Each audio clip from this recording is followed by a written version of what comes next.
Bem, em primeiro lugar, boa noite, Diego. É um prazer estar aqui com você para conceder essa entrevista a respeito das aparições de Fátima, evento da maior importância para Portugal, para o Brasil e para o mundo. Antes de mais nada, eu sou o professor Eduardo Cruz, como vocês sabem. Eu leciono no ensino superior há 10 anos, na área de Relações Internacionais. Sou professor em meio expediente e católico em período integral. As aparições de Fátima, que começaram em Portugal no dia 13 de maio de 1917, elas se deram num determinado contexto tanto da nação portuguesa como do mundo. Vamos lembrar, Portugal, naquele momento, estava em processo revolucionário, em processo de aprofundamento da Revolução iniciada em 1834 com a derrubada de Dom Miguel. Portugal havia acabado de entrar na fase republicana da sua história. A proclamação da República em Portugal ocorreu em 1910, destituiu a monarquia parlamentar, que já era um desastre. Então, aquilo que era ruim ficou pior, e a República em Portugal, ela entrou com um traço liberal, maçônico, anticlerical, muito acentuado. Só para citar alguns exemplos, logo no início do regime republicano, o governo aprovou a lei do divórcio. Depois sobrevieram outras medidas hostis à Igreja Católica. Um pouco depois das aparições de Fátima, ocorreu também o assassinato do presidente Sidônio Paz, um ex-maçom que tentou estabelecer as pazes entre o Estado e a Igreja, e ao que parece ele foi assassinado exatamente por isso, em 1918. Então isso era o que acontecia em Portugal naquele momento, ou seja, um processo de aprofundamento da Revolução iniciada em 1834 com a derrubada de Dom Miguel, a derrubada da monarquia tradicional. E no mundo também se verificava um aprofundamento da Revolução. Estava em curso a Primeira Guerra Mundial, que culminaria com a dissolução do Império Austro-Húngaro e a deposição do rei Carlos I, falecido mais tarde em odor de santidade. Bom destacar isso. Então, no meio daquela carnificina da Primeira Guerra Mundial é que ocorrem as aparições de Fátima. Convém lembrar que as aparições de Fátima foram antecedidas por aparições angélicas. Em 1916, os 3 pastorinhos que presenciaram a vinda de Nossa Senhora em Fátima, os 3, no ano anterior, haviam presenciado a vinda de um anjo, o anjo da paz, ali mesmo, naquela região, nas imediações daquela propriedade rural que eles habitavam. Ou seja, um anjo apareceu 3 vezes para aquelas crianças em 1916. Na primeira vinda, na primeira visita, esse anjo apenas pede que as crianças rezem com ele. Se apresenta como anjo da paz e solicita apenas que as 3 crianças, que no caso eram a irmã Lúcia e seus primos, a Jacinta e Francisco. Na segunda vinda, o anjo, nessa mesma região, pede às crianças que rezem o terço como forma de reparação pelos ultrajes que vinham sendo feitos a Nosso Senhor naquele momento. E por fim, na terceira visita, o anjo da paz apresentou a essas crianças um cálice com uma hóstia, donde pingavam gotas de sangue, como que prenunciando o que estava por vir. E essas visitas angélicas, essas 3 visitas angelicais que aconteceram em 1916, foram mantidas em sigilo pela irmã Lúcia, que só as revelou nas suas memórias em 1937. Então, durante muito tempo, a irmã Lúcia não contou para ninguém a respeito dessas aparições angelicais que ela e seus primos haviam presenciado antes da vinda de Nossa Senhora em Fátima, a partir de 13 de maio de 1917. E aí sim, em 13 de maio de 1917, Nossa Senhora aparece para essas crianças pela primeira vez, na Cova da Íria. Vou puxar aqui uma nota de rodapé.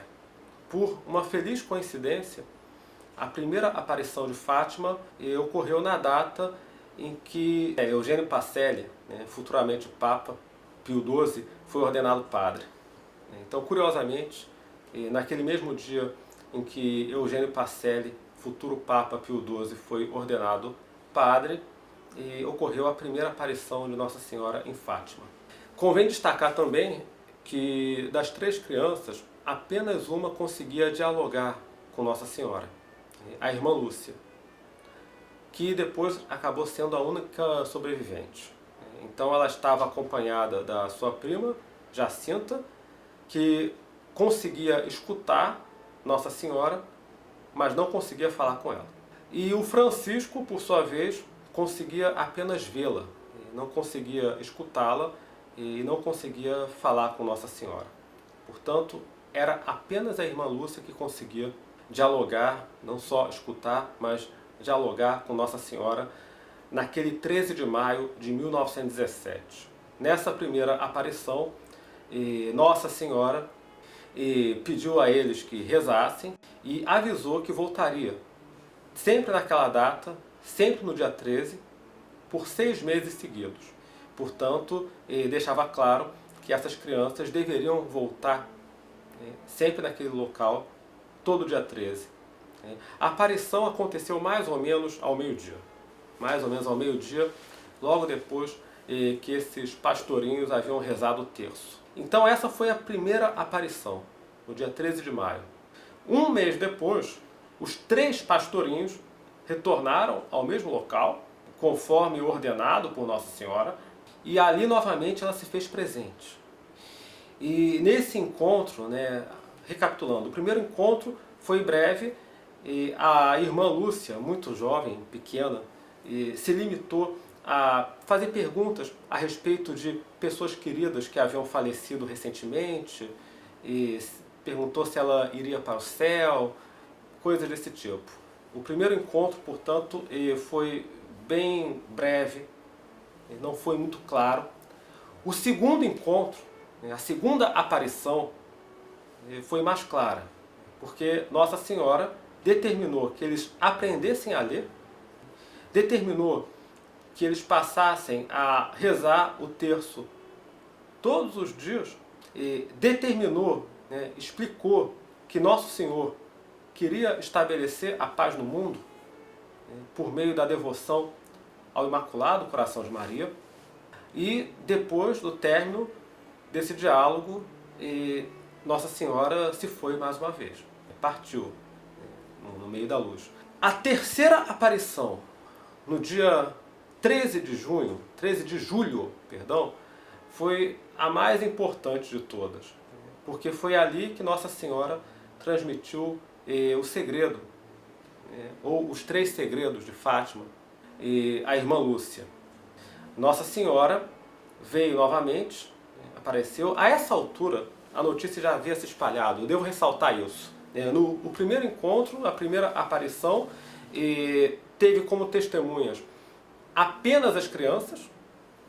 A segunda aparição já teve um número maior de testemunhas, aproximadamente 50 curiosos que souberam do ocorrido, que viram que realmente algo diferente estava acontecendo.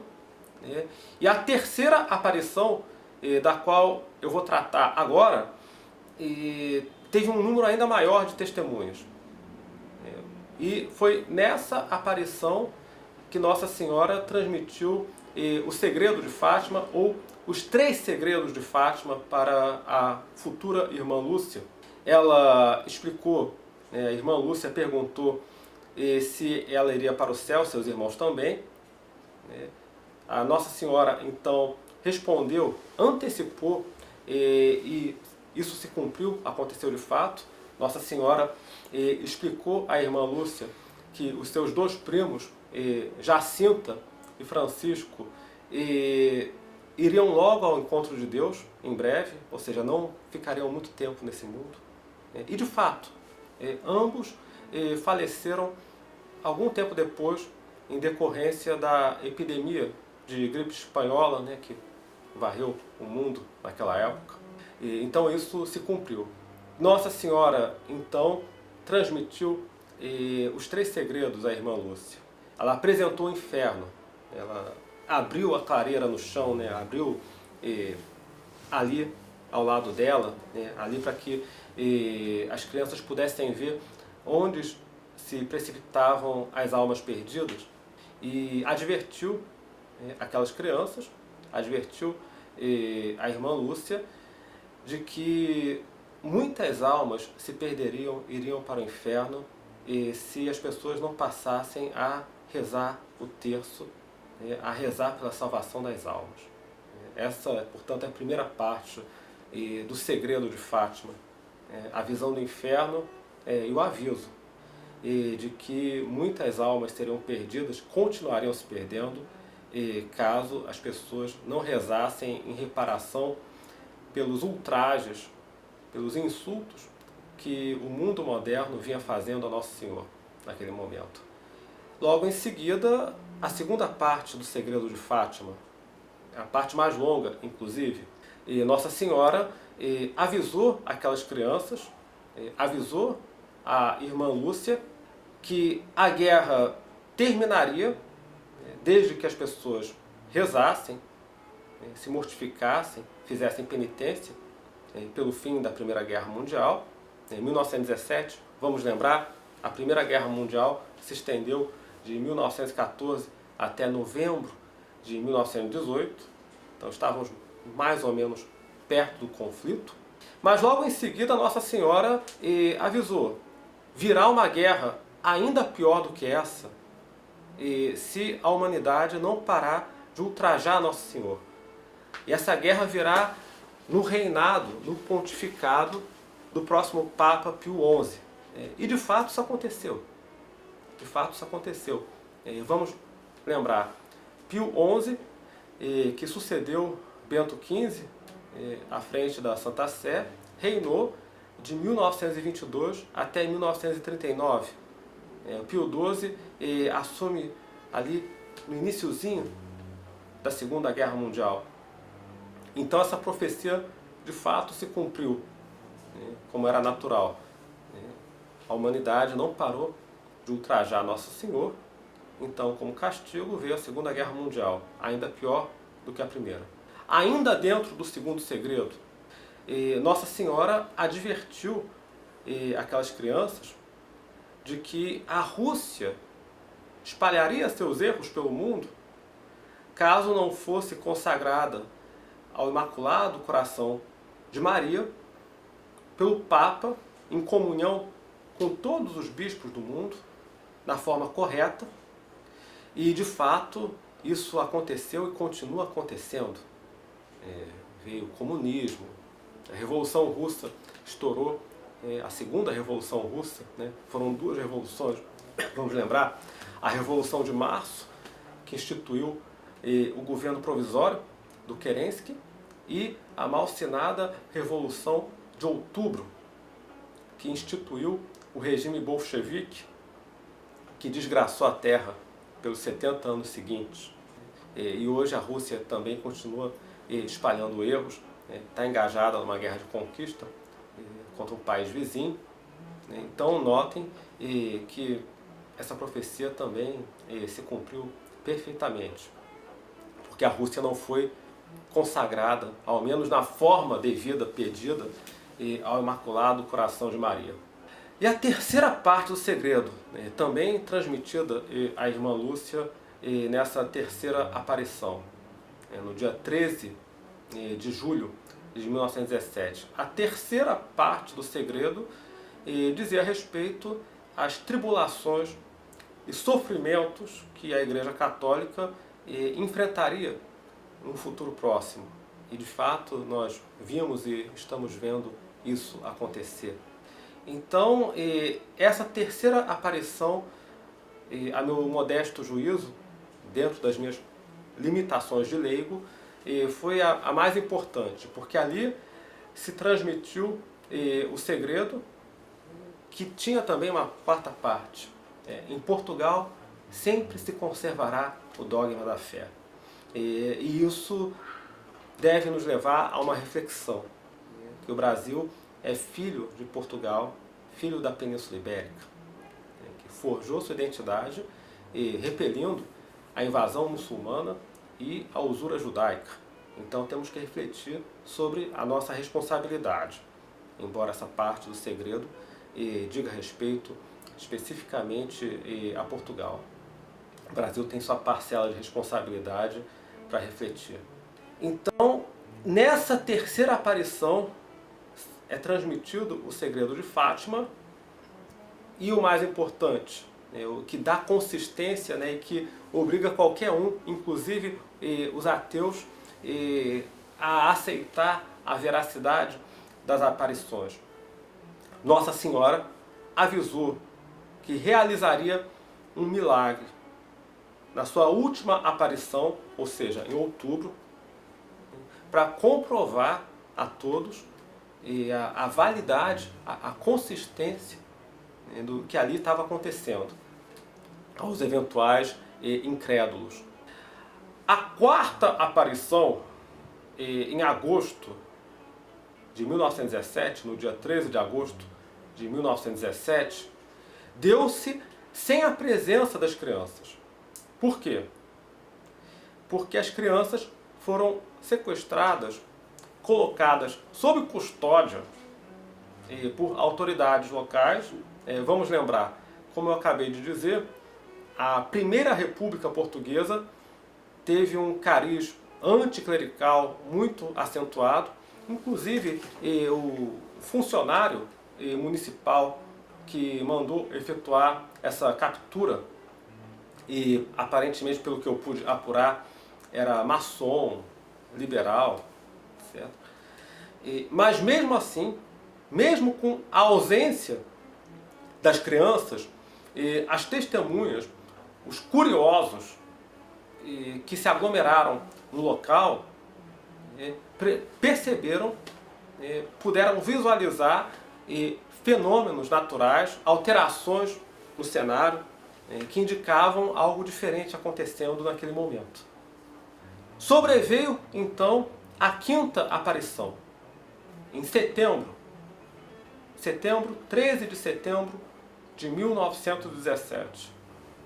Nessa quinta aparição, Nossa Senhora voltou, solicitou, aliás, ordenou que todos continuassem rezando pelo fim da guerra, que todos continuassem rezando o Santo Terço, porque a guerra ia terminar.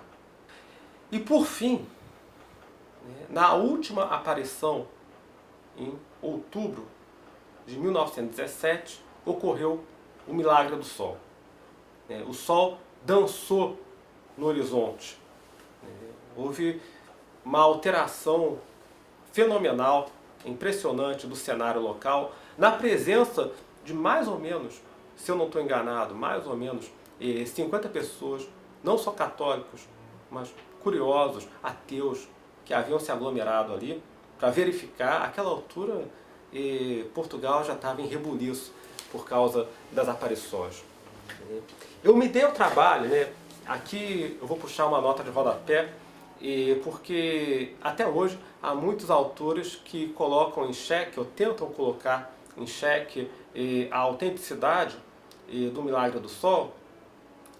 Eu me dei ao trabalho de fazer uma varredura nos jornais portugueses da época, principalmente nos jornais não católicos e até anticatólicos, porque aí você tem uma fonte muito mais acima de qualquer suspeita, vamos dizer assim.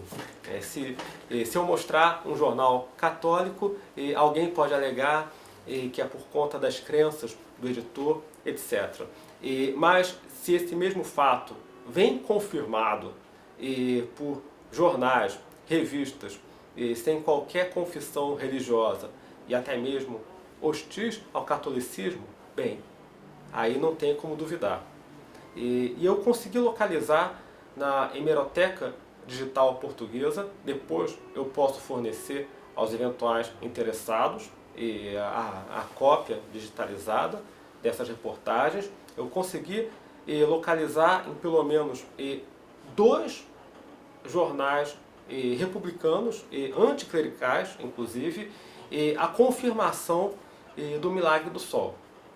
O jornal O Século e a revista Ilustração Portuguesa, edição número 610, do dia 29 de outubro de 1917, páginas 53 a 56, mais ou menos.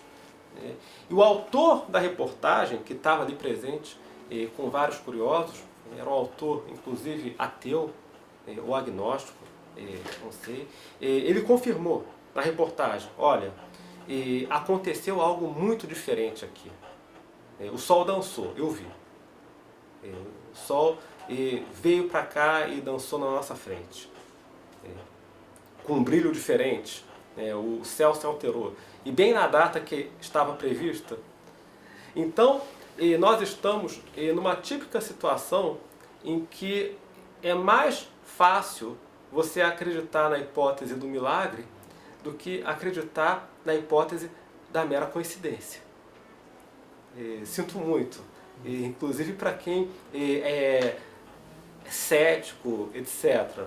Mas você precisa fazer um esforço muito grande, ter uma má vontade muito grande com relação aos fatos, à lógica, para presumir que aquilo, por mera coincidência, aconteceu bem na data aprazada e que era visível para todo mundo, inclusive para pessoas que não tinham crença nenhuma. Porque eu digo isso porque tem uma hipótese aí, vocês vão encontrar na internet alguns questionadores do milagre do Sol formulam a seguinte teoria. Olha, as pessoas estavam muito emocionadas, estavam muito na expectativa de ver alguma coisa diferente, então acabou sendo uma espécie de alucinação coletiva, uma espécie de frenesi coletivo. Bem, quem não tem crença nenhuma e que estava lá presente viu também, e não estava tomado por nenhum ardor religioso. Então é um fato registrado pela imprensa da época, tanto a imprensa católica como a imprensa não católica ou até mesmo anticatólica. É um fato que o sol veio e dançou na frente das pessoas, ali em meio a várias alterações de tonalidade do céu naquele momento. Aconteceu. Então o milagre do sol é um fato. Depois eu posso fornecer. O autor dessa reportagem, publicada na Ilustração Portuguesa, ele terminou o texto exatamente dessa maneira. Olha, eu não sei dizer se isso é um milagre ou outra coisa, e cabe à ciência e à igreja chegarem numa conclusão, mas aconteceu. Está lá devidamente registrado, não foi alucinação coletiva, como supõem alguns mais céticos, enfim. Então, tudo aconteceu conforme previsto. Os pastorinhos e os primos da irmã Lúcia, de fato, faleceram brevemente, com questão de 1 ou 2 anos depois, conforme Nossa Senhora havia predito, que eles partiriam em breve. Vou levá-los em breve. Foram mais ou menos essas as palavras. E, de fato, a Segunda Guerra Mundial veio ainda pior do que a Primeira, no pontificado do Papa seguinte, do Pio XI no caso. Então, de fato, também se cumpriu essa profecia. De fato, a Rússia espalhou e continua espalhando os seus erros pelo mundo. conforme predito por Nossa Senhora, uma vez que o país não foi consagrado, ou pelo menos não foi consagrado segundo a forma exigida, pelo que consta, pelo que disse a irmã Lúcia depois nas suas memórias. Vamos lembrar, a irmã Lúcia depois foi para a ordem das carmelitas, se tornou freira, e lá a partir da década de 30 ela começou a escrever as suas memórias, enfim, por ordem do bispo de Leiria. Foi ele que pediu que ela começasse a escrever tudo que ela lembrava a respeito dos primos, das aparições e tudo mais. Então ela revelou a primeira e segunda parte do Segredo de Fátima em 1941, já com a Segunda Guerra Mundial em curso, e a terceira parte ela não revelou, mas escreveu em 1944, por solicitação do mesmo bispo. E a terceira parte do segredo, como eu já falei, dizia respeito às tribulações e sofrimentos que a Igreja Católica enfrentaria no futuro próximo, que enfrenta até hoje.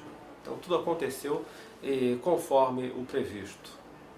Tocando aqui na questão do milagre, das aparições de Fátima, eu devo ressaltar que a hierarquia eclesiástica, num primeiro momento, se mostrou reticente, uma coisa até natural, diante das aparições. Foi somente em 1930 que a Santa Sé reconheceu as aparições de Fátima como dignas de crédito, após uma verificação cuidadosa, etc., e ficou constatado que as aparições eram verdadeiras, não só merecedoras de crédito, como verdadeiras.